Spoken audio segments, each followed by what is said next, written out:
Okay. Okay, so hi everyone. Welcome to our last virtually shadowing event of 2020.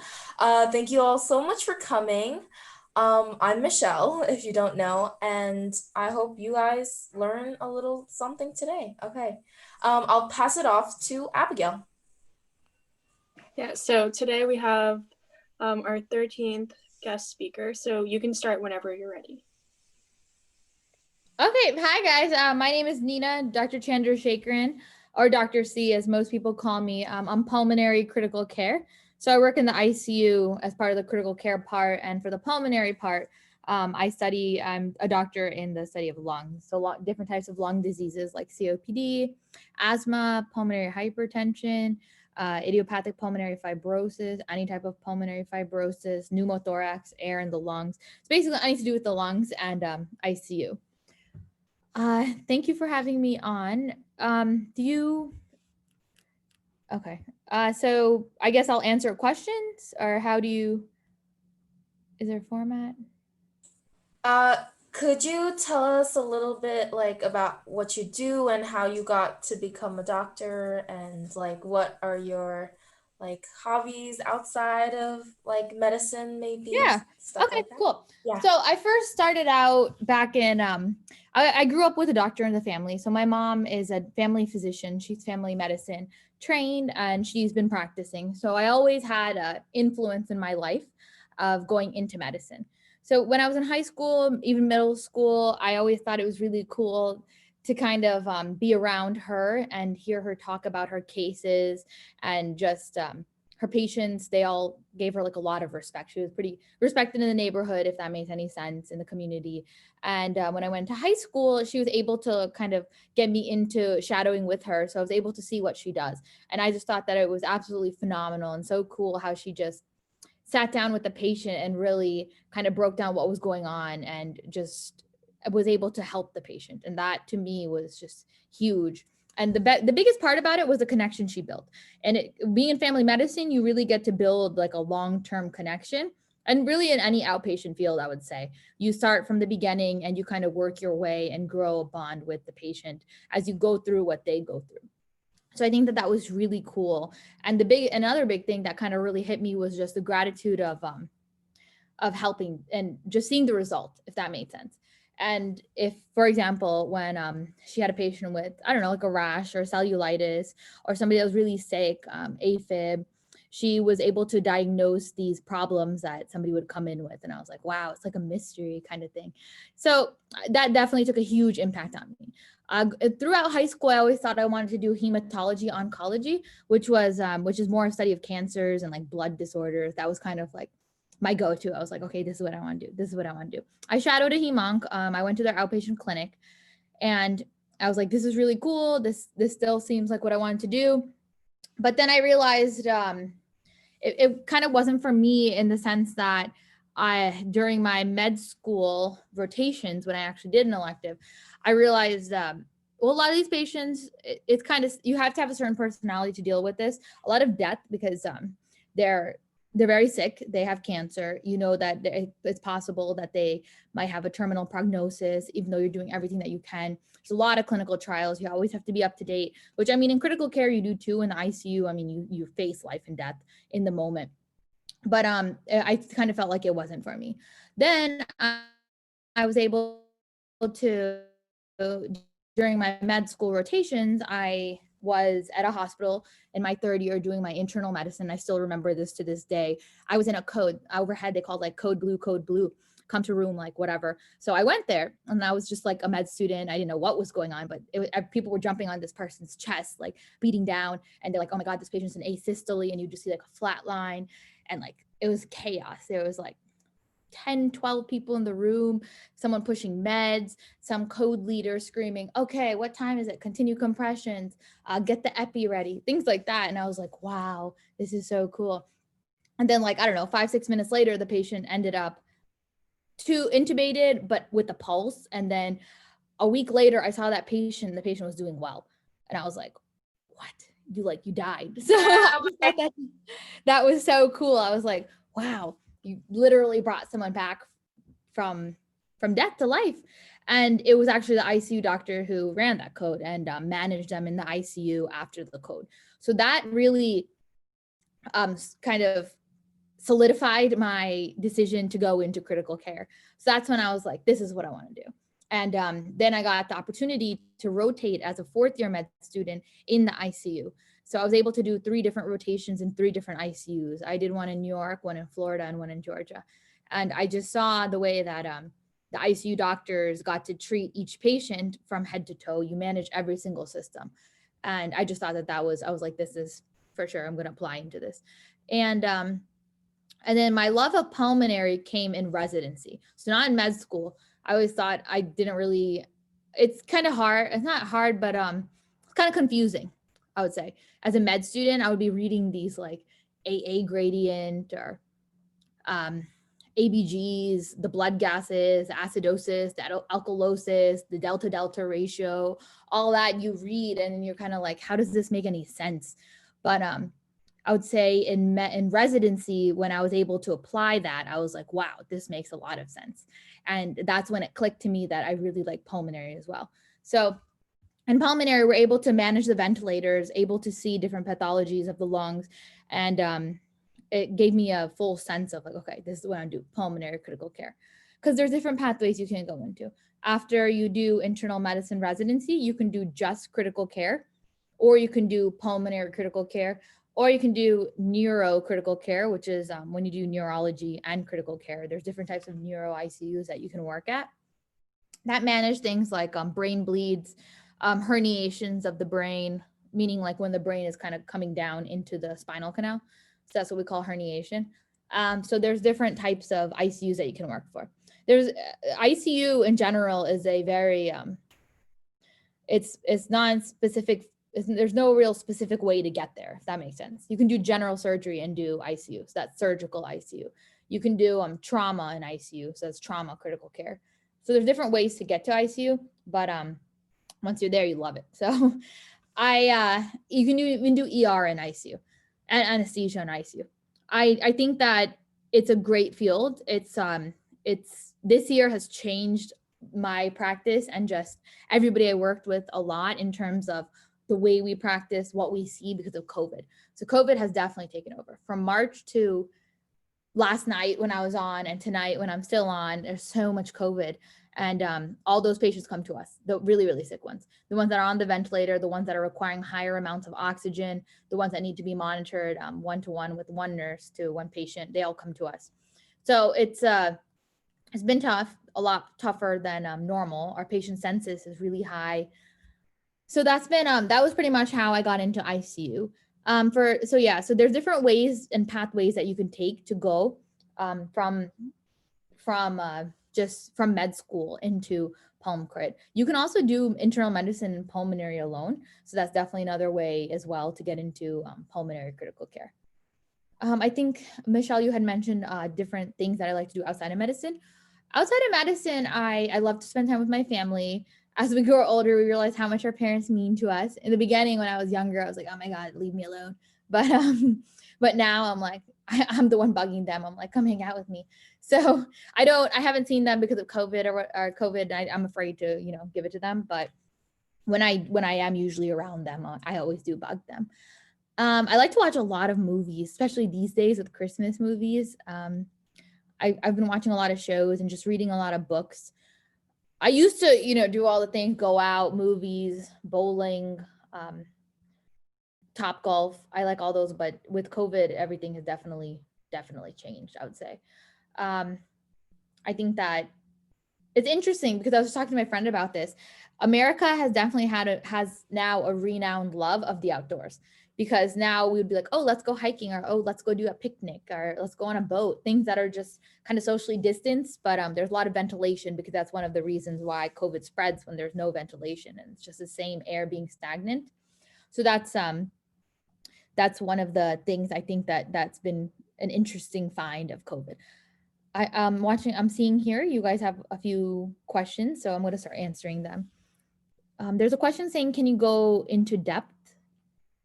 I don't understand what that meant. If I can go into depth about specifically what, if you can just answer that. Can you please share an interesting case study or story you've encountered? Yeah. Wow. So many. I can give you an example of something that happened on Tuesday night that scared me.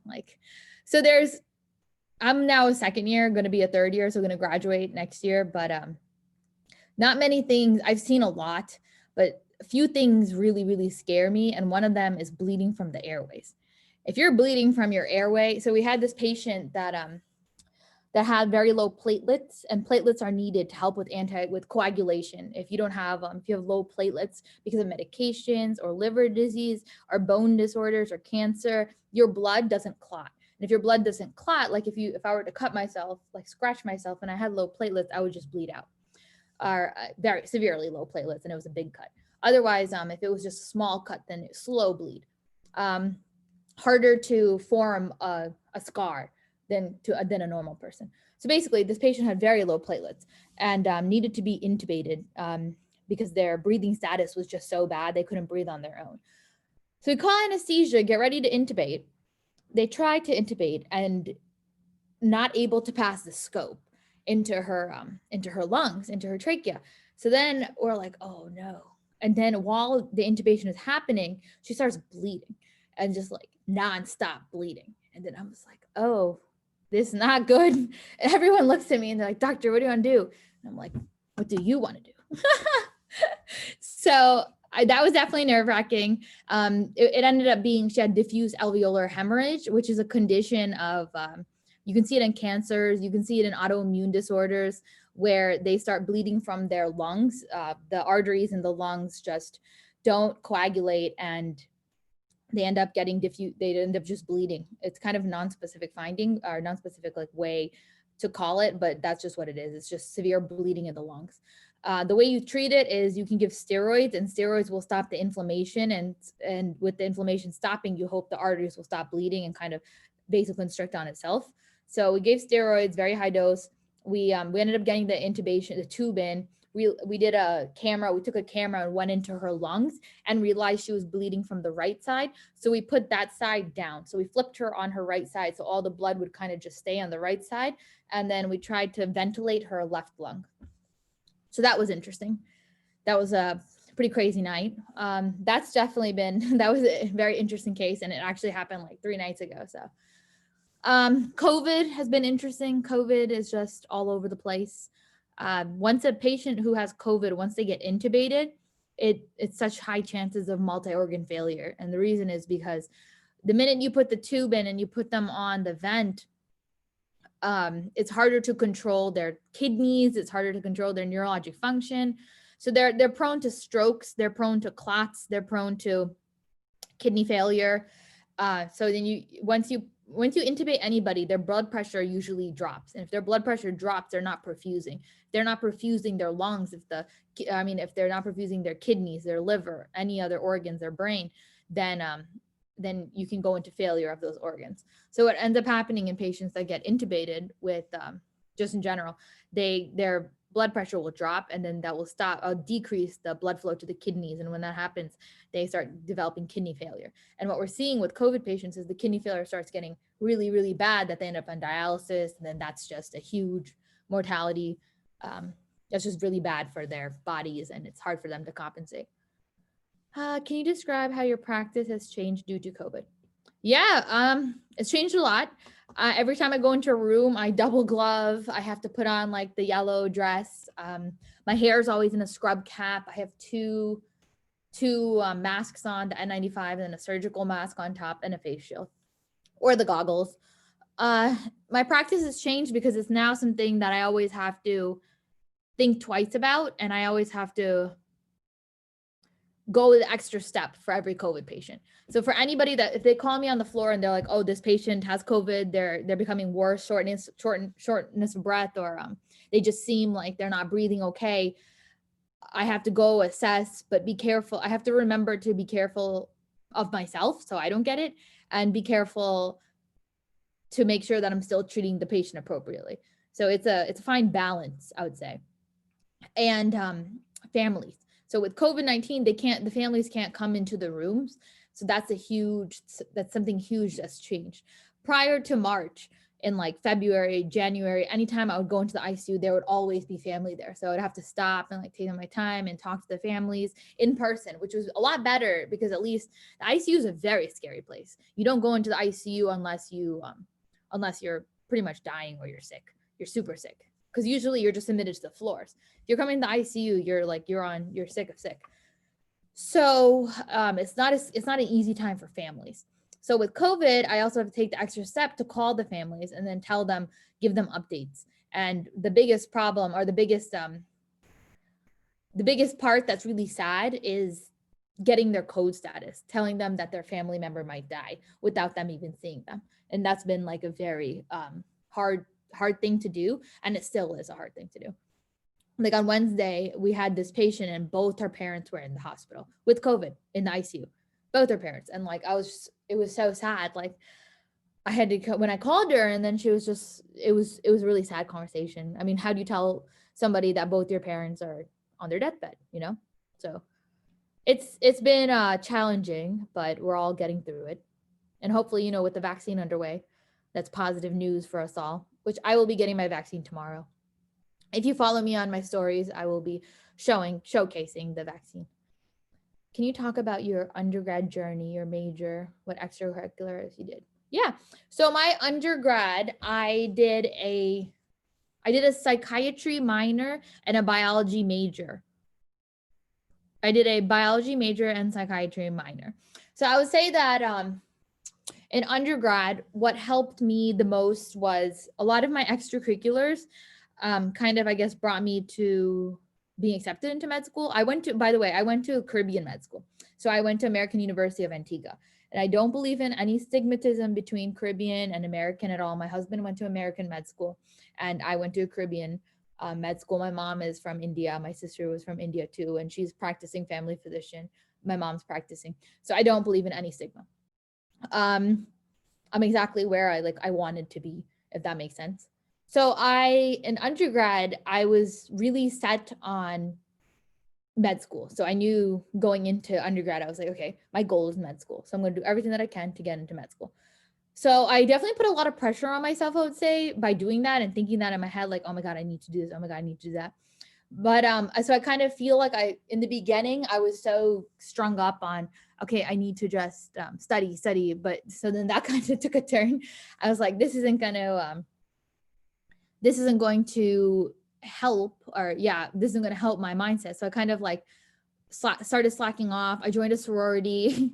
I started joined a sorority, but regardless of the fact of the extracurriculars that I did, I was in the honor society. I did research. Research was huge. I would say if you can get into research, that's a big thing. And that's a big thing that people are looking for, whether it's med schools or residencies. They look for research because if you start your research now, then they know in the future that you can be a prospect for research. And clearly America needs researchers. We need scientists. We need MDs who know what they're talking about when it comes to research. I mean, you see in the news every day. It's so easy to misinterpret data. So I was very involved in research. I started a thesis in undergrad, like my first year. I was like, I want to do a thesis. So I found a mentor. Mentorship is big. Reach out to your professors. If any one of you guys are going into medicine and you are an undergrad or you're going to be going to undergrad soon, your biology professor, your chemistry professor, your anatomy professor, your physiology professor, reach out to them, send them an email and be like, hey, I'm very interested in research. If you have a paper or something you're doing, see if they can get you on it and you can help them with it. Because in undergrad, I did bench research. So I was in a lab and then we had like little lab rats and then we were testing like one of their DNA, we were testing their DNA reactions to one of the medications. So it was like a new medication that was coming out at that time. And then we were testing how it affected them and if it really did affect their DNA. So that was pretty cool. Another research project that I did do with my organic chemistry teacher was a poster publication. I was able to present that at a conference. And this was me in undergrad. So it had to do with contact lenses. It was like the hard contact lenses versus the soft contact lenses. Do they cause more residue deposit? So, I mean, I had no interest in ophthalmology in the eyes, no interest at all, but I just wanted my name on something and I wanted to present at a conference. So because I reached out to him, he allowed me on this paper and let me do it. So that was huge. And I got asked a lot about that, about with my med schools that I applied to. They're like, oh, I see you did this. And they need something that they can ask you about, something that they can talk to you about, especially this day and age. All of you guys are so smart and doing like all these crazy things, especially with social media. I would say it's a lot. It's easy. It's not easy by any means, but it's easier to find a mentor now than it was years ago. I know some of my colleagues even that work with people on social media that give them their, like, I don't know, patient information, or like an interesting case to write up. So definitely reach out, and don't be afraid to reach out. Also in undergrad, I was in a sorority, so that kind of helped with the well-rounded aspect. I was president of my chapter. I started a club. It was called Children at Heart, and it's still living, I think. I'm pretty sure it was last I checked. So, and this was way back when I started. Like what, 6 years now? No, must be more. 2009. So maybe 10 years now. It was a club where we as undergrad students went to different children's hospitals like Joe DiMaggio. Oh, I'm from Florida. So I did my undergrad in South Florida. So we went to Joe DiMaggio's Children's Hospital, Miami Children's Hospital. So we went to these local, and then different preschools and daycares around the area. And it was called Children at Heart. So we would get money from the school and kind of do different fundraisers to build up money. And we would buy arts and craft activities for the kids during the big holidays. And the thought was, these kids are in the hospital, they don't really get much joy, so they can't be with their families for Christmas, or they can't be in school and do all these activities like in St. Patty's Day, how you have the little clovers and the little green leaves that you get to draw on and hang up. So we brought that to them. And this organization, it became really big, and I got asked a lot about that as well. So med schools want to see your leadership. They want to see you do things. They want to see if you can be something extra. That makes sense. Have you always loved science? Yeah, I've always loved science. In the beginning, I was kind of unsure. I was kind of like, is this for me? But I think it got more solidified in undergrad than in high school, I would say. Yeah, I think so. Sorry, I was going to ask if you can go into depth about the education process, what schools you went to. Oh yeah, so I went to Douglas in high school. So I was in Florida, Parkland. I don't know if that's what you're asking, but then I went to Nova as my undergrad. So that's in South Florida. And then I went to American University of Antigua, and that's in Antigua. And then I went to University of Pittsburgh Medical Center for my internal medicine residency. And now I'm here in Detroit for my pulmonary critical care fellowship. My decision to go into a Caribbean med school, if that's what you were asking, was one that was made after an attempt at the MCAT. So my GPA, with everything that I was kind of doing, I did end up kind of stretching myself thin with like the sorority, being chapter president, the new club. I was president of that. The new club, the honor society, the honor society, I was also in a debate club where we won like first in some competition, and my research. So all of that together kind of really took up a lot of my time, as more than I would have liked, in order to study. So I wasn't very good at time management back then. So because of that, my GPA was okay. I was always like above a 3.5, but it was my MCAT that did kill me. I didn't dedicate and allocate as much time as I should have, looking back now. But so I didn't do as well on the MCAT as I would have liked. And I could have taken another year to study for it, but I didn't want to. I wanted to go all the way through.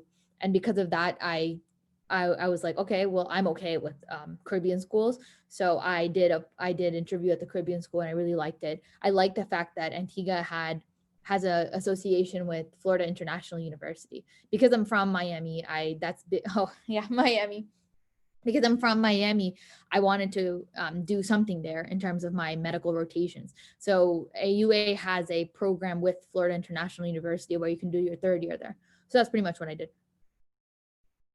How do you handle the many hours you have to work as a resident?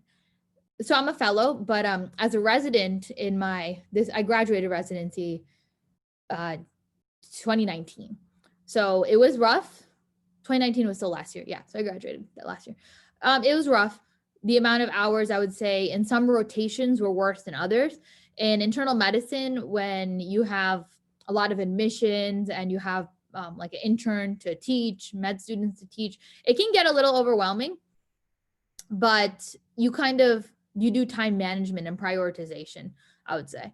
Time management and prioritization, and that can really push you wonders more than you would think, if that makes sense. Because kind of even now in fellowship right now, I'm on nights. Well, I was on nights.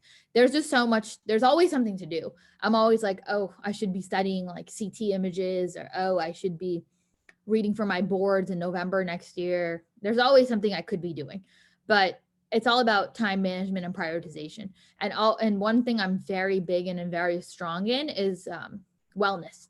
So definitely take time for yourself and do what makes you happy, because all this stuff will come and go, but your wellness can really affect you.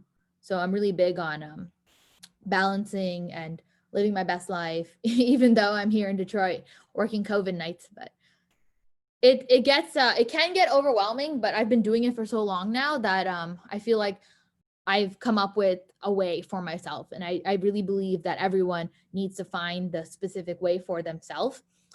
Because I mean, 10 different people could tell you 10 different things, but you can gather little things from each person. Like if somebody says, make a list of things to do every day you wake up. Sure, do that. And then at the end, someone else will tell you, oh no, make it throughout the day. Things like that. So you take little pieces from people and then make your own schedule for yourself. Where did you go to medical school? AUA, American University Antigua. How were your undergrad years, if you want to explain? How did you do well throughout or had struggled? I struggle in organic chemistry. Organic chemistry for sure. I was like, what is this? But undergrad years were fun. I mean, I had a great time. I would not trade it for the world. The only thing I would trade is my time management skills. I severely suffered at that. Did you do well, or have you struggled? I did okay. There's always room for improvement. I could have done better, I would say. I think if I had just because when you're president, you know, you're always doing like things here and there. You're always calling people. You're always emailing. Prioritization in your head is that over like studying. So I probably shouldn't have taken out as much in terms of that. Sorry, this is a question. What are chances of getting infected with COVID again if a person has received vaccine? You can get COVID even if you have the vaccine, but the thing about the vaccine is the severity.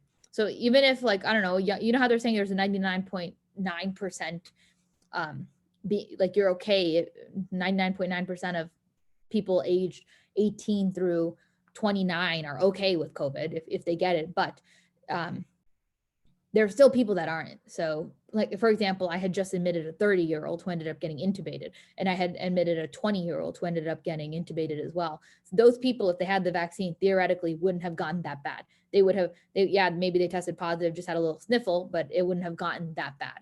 So all the elderly people that you're seeing who are on the ventilator, who get severely sick, should not get severely sick with the vaccine if they get COVID from the vaccine, after getting the vaccine.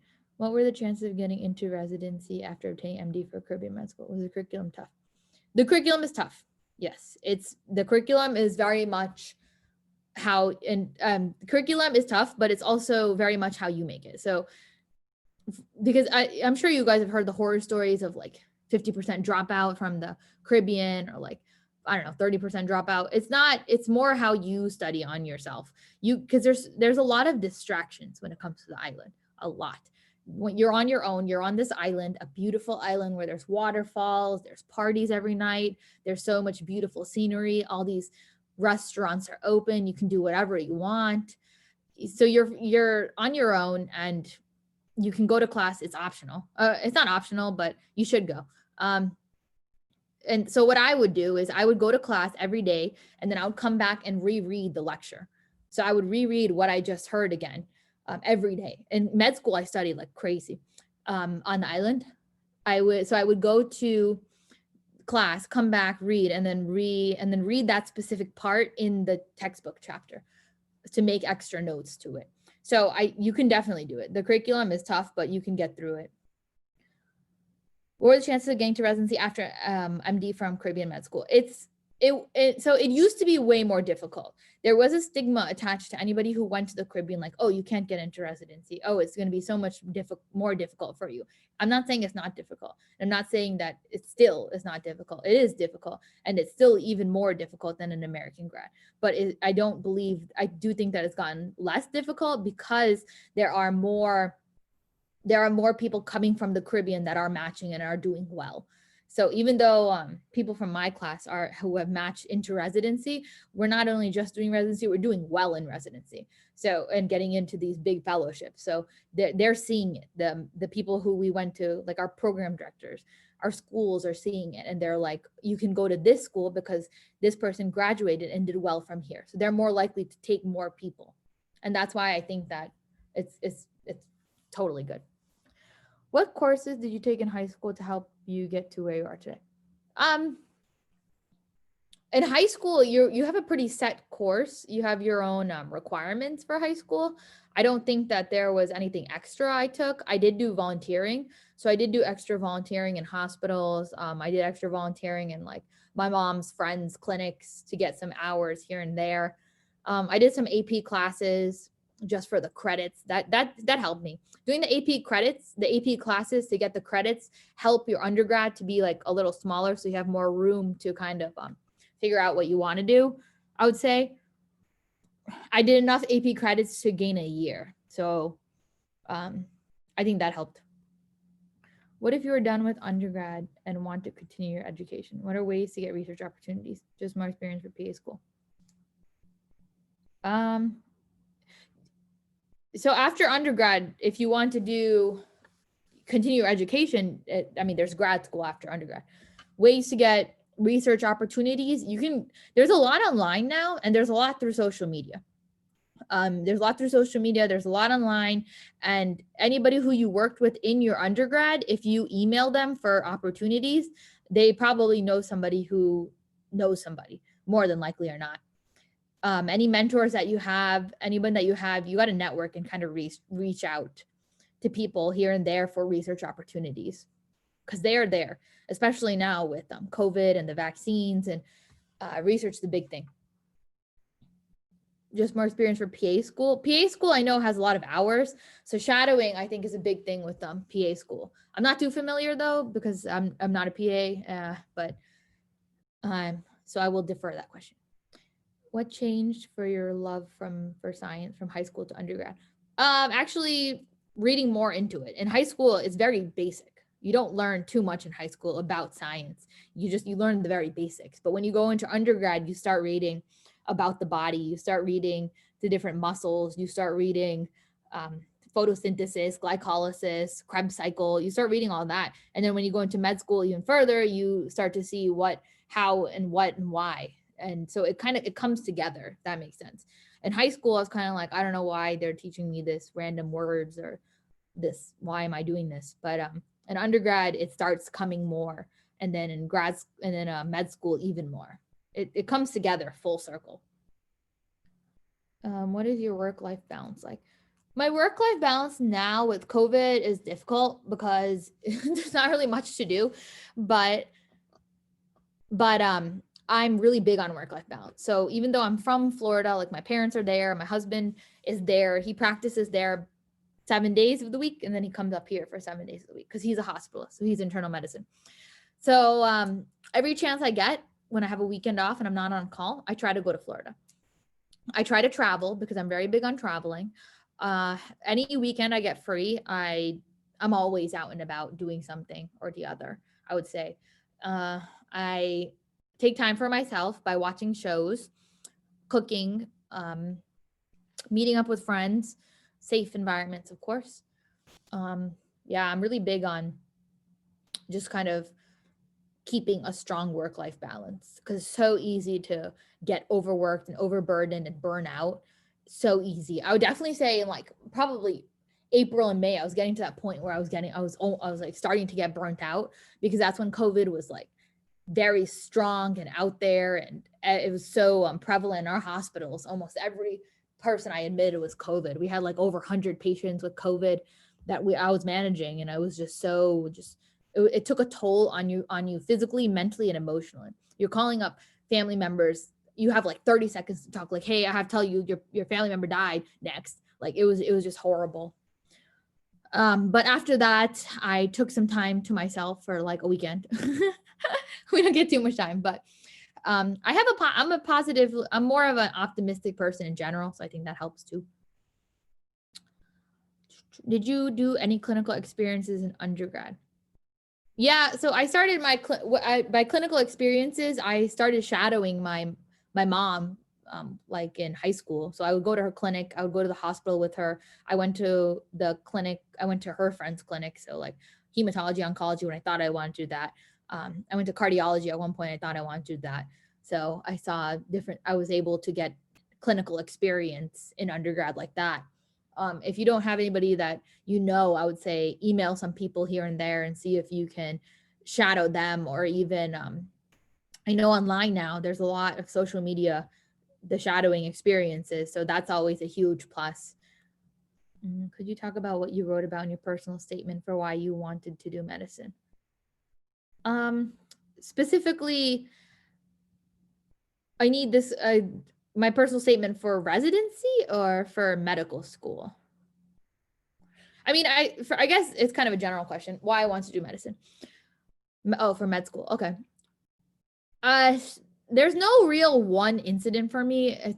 Some people will tell you they had like something in their family, or they had a family member with an illness, or something stuck out to them at some point in life. But for me, it was never like that. It was just something that I grew up with and I always felt connected to.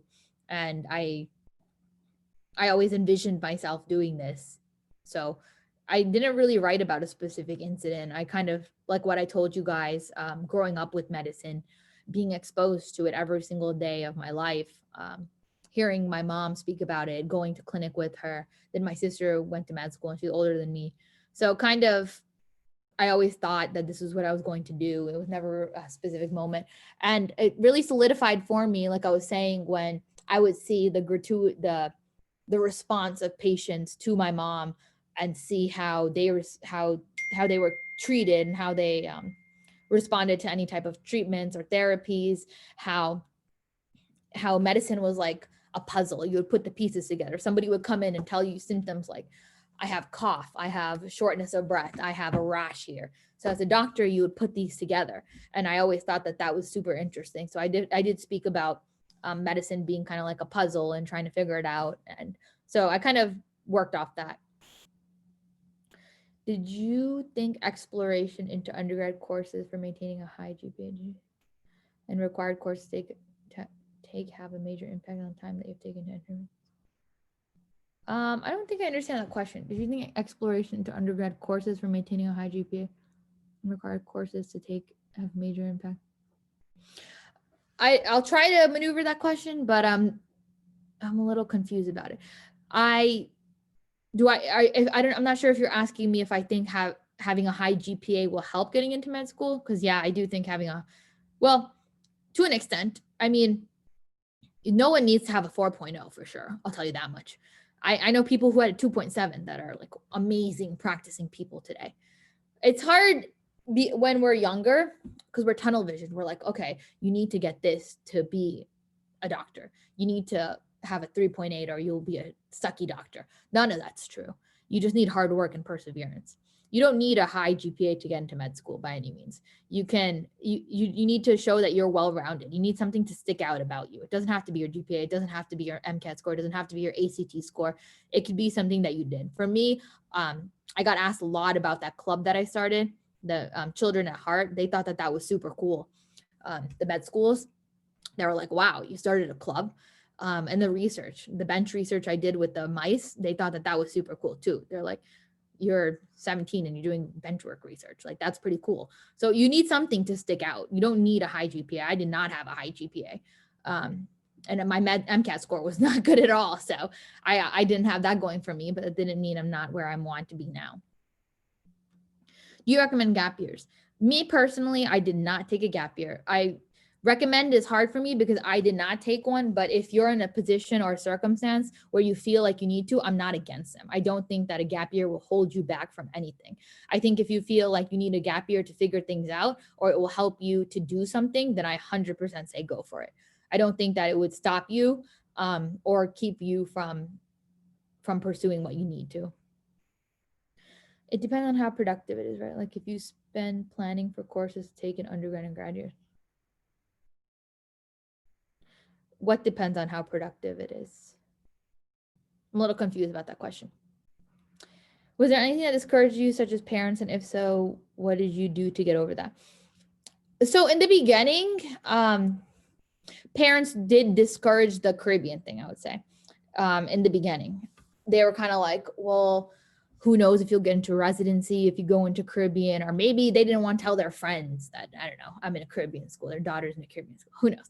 But when I ended up going to it, they were so happy and proud. They told everyone. I think it's an initial reaction and assumption, but then once you read more about it and you start actually doing the research to seeing how many people have graduated from a Caribbean school, how many people have matched into amazing residency, Stanford, Harvard, Yale, Columbia, the big names.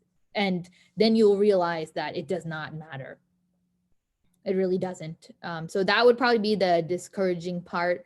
Other than that, my parents didn't really discourage anything. The one thing that they were saying was about pulmonary critical care. They're kind of like, pulmonary critical care is so busy. Are you sure you want to do it? That was probably it. But they were very happy with, they didn't like the fact that I was in a sorority. And they thought I was in too many extracurriculars. They're like, oh, you should study for your MCAT. You should study for your MCAT. But I mean, don't parents always say that? What did I do to get over that? I just did what I wanted. YOLO. What precautions do you do to not spread COVID from the hospital to your household? I change my scrubs in the hospital. So I go into the hospital with a pair of scrubs. I change out of that scrubs in the hospital. And then I come back home and then I shower right away. So like I was saying before, my hair is in a scrub cap. So that's keeping the germs away. I'm like pretty much covered from head to toe. I wear shoe booties, so my shoes are okay. Double glove. I have on a yellow gown, the face mask, the goggles, 2 masks. So pretty much covered, and I take a shower right away. So and then we hand wash our hands like crazy. To the point where sometimes I'll do like a gel manicure and then it will like come off. That's how much I like hand wash my hands. So yeah. Any other questions you guys have?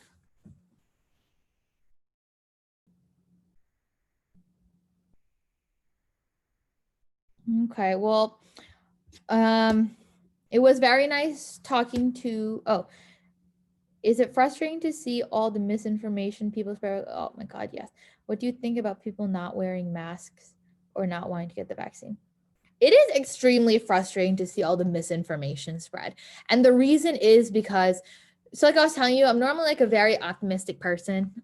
I don't know if you can tell or not, but it's so annoying when I go to work and then I'm dealing with young people our age and younger and like older, and people that are my parents' age on the ventilator fighting for their life, and they can't have any family by themselves or by their side. And then I come out of the hospital and then I hear, oh, COVID's a hoax. I'm like, no, buddy, COVID isn't a hoax. Why don't you just go into the hospital and then tell me COVID is a hoax? But they probably still would tell me COVID is a hoax. They'll be like, oh, that's not really COVID. So it's hard. Some people are just so jaded. It's crazy. I've never seen so much interesting, or how interesting Americans are, I would say, until this year. What a year. What do you think about people not wearing about not wearing masks? I just think it's dumb. Like, just wear the mask. Just wear the mask. Or not. I've also gotten, as pulmonary in the outpatient clinic, I've gotten people my patients ask me if they can get a medical exemption from not wearing a mask. Like, oh, I have COPD, or oh, I have asthma, or oh, I'm on oxygen. We don't do that because there's no data to prove that even if you have an underlying pulmonary condition, you can't wear a mask. There's no data to prove that. Only psych conditions. So psychiatry conditions like anxiety, or claustrophobia. Those are the two medical exemptions. So if you're claustrophobic because you have something on your face and that's a medical proven diagnosis by a psychiatrist, like it's been that you probably be an exemption. What do you think people not wanting to get the vaccine? So not wanting to get the vaccine, I'm not like completely against that, if that makes sense. I have a few doctor friends who are pregnant right now who don't want the vaccine, and I'm not against that. And I think that because it has not been, so all the societies say it's okay for pregnant patients to get the vaccine, but it has not yet been the data for the physically actually studied on patients has not come out yet. So I mean, you don't want to risk it. I get it. Though I would get it if I were pregnant. Yeah, so not want to get the vaccine. If you have allergies, severe allergic anaphylactic reactions to different types of allergens, then they're recommending not to. You'd have to talk to your allergist or your PCP about it. I think it would depend on their reasoning for not wanting to get the vaccine. If their reasoning is because they think it won't do anything, I think that's stupid. It will do something. If their reasoning is because they just don't believe in vaccines, I think that's stupid. If their reasoning is they think they're going to get autism or they're going to get a chip implanted in them, I think that's stupid. I think it's a discussion per person as to why they don't want to get the vaccine. Any tips for international students?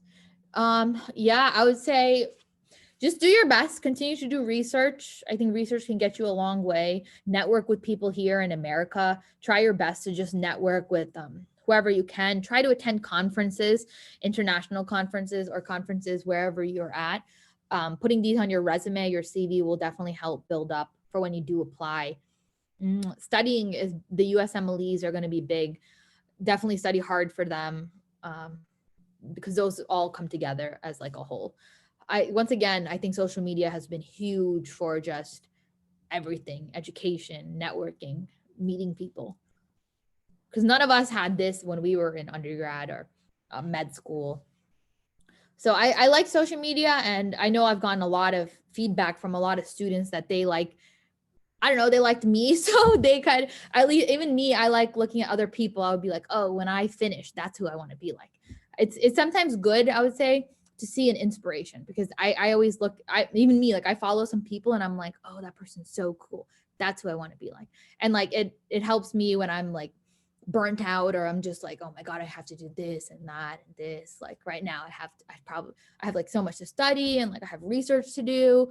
And I'm like, oh, this sucks. Should I keep doing this? But then I'll like look at their feed or something and I'll be like, oh, but I want to be like this person. So I'm going to do it. What is something you wish you knew as an undergrad? Some huge thing that I wish I knew as an undergrad is it doesn't matter your scores or your like your GPA or your MCAT score. You can get to where you want to be, even if you have a low GPA or if you have low scores. It's okay. Nobody tells you that, or nobody did, at least back then, because you just listen to your parents. So, and everyone around you. So you don't know that, but I know with social media, I've seen a lot of my colleagues and stuff posting. It's okay. It's really okay. Do you think COVID will get better with the vaccine? I do. I'm a little nervous about that new strain in UK. I don't know if you guys have heard about it, but the COVID-19 now has a variant in UK. And so like Belgium, Germany, Norway, they're like shutting down, Ireland, they're shutting down flights from UK to these areas. So I'm nervous about that. But once again, COVID is a RNA vaccine, just like the flu. It's meant to mutate. It will mutate. Right now, they're saying the vaccine will still protect against that strain. I do think things will get better with the vaccine. Hopefully, we won't have people in the ICU. Hopefully, our goal is to make COVID like the flu. So you get the flu vaccine every year, as you should, and it doesn't cause as significant. It's only 0.4% deadly compared to COVID, which is 2%. So that's huge difference, very huge difference. So I do think it will get better. It's hard seeing people no one cares about have COVID this night. Hard seeing people one cares about have COVID. Yes, it's very hard to see someone you care about have COVID. It is. Even if like I haven't gotten COVID yet, I'm getting the vaccine tomorrow. I'm gonna knock on wood. But even if I were to get COVID, I would get really scared. Like, what's gonna happen? Am I gonna end up on the ventilator? Am I gonna need oxygen? You never know. Even though you could be the healthiest person. We have had people who are gym fanatics, like people who work out every day, are vegan, eat like the healthiest stuff, and yet they get super, super sick, and your mind is boggled. Like, why? Like why did this person get just so sick, but they're so healthy? Doesn't make sense. So it's very scary. You're playing Russian roulette with your life. And that's why I think that COVID needs to be taken seriously. Plus, giving it to like elderly people or giving it to anybody. Nobody wants to be the cause of like death for anybody else. How do you keep sane with all the stress from work and still make choices with clarity? You don't have a choice. Making choices with clarity in Palm Crit, it's life or death in the moment. You have a patient and their heart rate could be 20 and everyone look at you, doctor, what do you want to do next? So you kind of just, it becomes instinctive. You have a patient, their blood pressures are starting to go down and they're like, you're about to lose pulses. You got to put a line in, you got to do like, it's not surgery, but it's a surgical procedure where you have to put where I put IV lines into their necks, their jugular vein. So like the medication will go directly to their heart. And then we put an arterial line to measure. So it's like, it's very in the moment type stuff and you don't have a choice. It's like, it has to happen now. So in my big practice in the ICU, what I do is stabilize. So you got to stabilize. You could think later, but you have to stabilize. And then you start thinking too. It's how do you keep sane without stress? I take a lot of time for myself. I watch shows. I think watching shows really calms me. Cooking, just doing things that are away from work. I Instagram, pretty big on Instagram. Talking to people like you guys. Teaching, I would say. Just finding different outlets, I think, is like a huge, awesome thing to do, especially with all the stress. Do you have any links to research websites or even social media networks for research? No, but I will be on the lookout for some if you message me on Insta so I can remember. Do you have any kinds of pre-medical internships in similar healthcare that we should consider applying to? Pre-medical internships.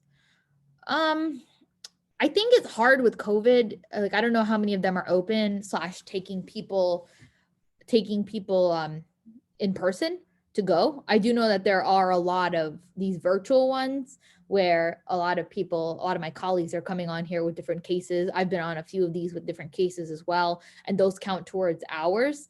So if that's something that you're considering for hours, you can go online on Instagram to see the different websites. I know that Medical Marvels is big on webmasters, I think, is one, web shadowers. One of the sites has, or one of the Instagram pages has a bunch of different virtual internships. So you can go into those to see. Could you tell me whether and how will kids, particular toddlers who attend daycares, will get affected by COVID? That's hard to say. How kids will get affected by COVID. They have had a lot of different studies and research come out about MIS, multi-inflammatory syndrome, within children. So it's pretty much like the cytokine storm, but just in kids. It's not as common, so it's a little more rare, thank God, because no one wants to see sick kids, but they still can get affected. Who attend daycare. So you have to look at the daycare's regulations. I would definitely say if your kid's going daycare, make sure it's safe. That's going to be the huge thing. Make sure it's safe. Make sure they're hand washing. Make sure they're trying their best to keep everybody sanitized and masks, just to avoid droplets as much as possible. Increase ventilation, going outdoors more as much as possible. Things like that.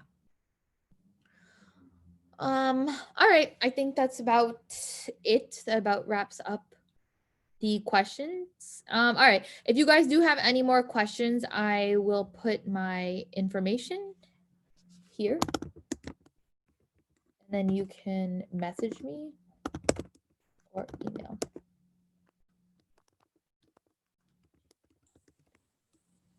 Okay, so there's my Instagram and my email. Oh, you're very welcome. Glad I had the opportunity to talk to you guys all today.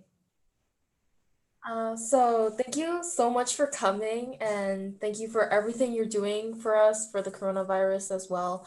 And I hope you have a wonderful holiday and have a great rest of Thank your you. day. I'm on tonight, so I'll be in the ICU. Bye, guys. Thank you.